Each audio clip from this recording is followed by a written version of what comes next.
দিনাজপুরের বোচাগঞ্জে সোমবার নারী ও শিশু ধর্ষণ বন্ধ ও ন্যায় বিচারের দাবিতে সাধারণ শিক্ষার্থীদের ব্যানারে শান্তিপূর্ণ মশাল মিছিল করেছেন শিক্ষার্থী সহ শত শত সচেতন নারী ও পুরুষ।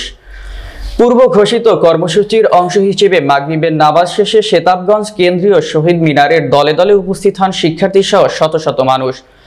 এ সময় তারা ধর্ষণ বিরোধী বিভিন্ন স্লোগানে প্রকল্পিত করে তোলে কেন্দ্রীয় শহীদ মিনার চত্বর। এরপর সন্ধ্যা ৭টায় একটি শান্তিপূর্ণ মশাল মিছিল বের হয়। মিছিলে তুমি কে, আমি কে, আছিয়া আছিয়া, আমার সোনার বাংলায় ধর্ষকদের ঠাঁই নাই, উই ওয়ান্ট জাস্টিস সহ বিভিন্ন ধরনের স্লোগান দিয়েছেন শিক্ষার্থীরা। মিছিলটি পৌর শহরের প্রধান সড়ক প্রদক্ষিণ শেষে শহীদ মিনারে এসে পৌঁছালে সেখানে সংক্ষিপ্ত বক্তব্য দেন মেলাগাছি সরকারি প্রাথমিক বিদ্যালয়ের প্রধান শিক্ষক শামিমা বুলবুল।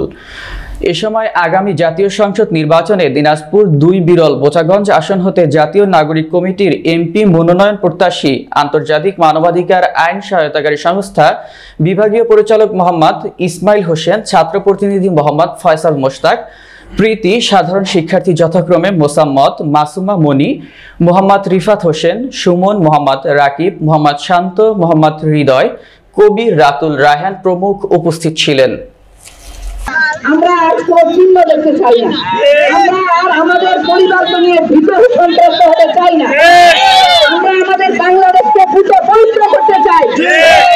নবীনরা যারা এসেছেন এই দেশকে নতুন করে রূপান্তরের স্বপ্ন দেখছেন, তারা এই ব্যাপারে এগিয়ে যান। আপনারা এগিয়ে গেলে এগিয়ে যাবে বাংলাদেশ, সোনার বাংলাদেশে রূপান্তরিত হবে আমার এই দেশ।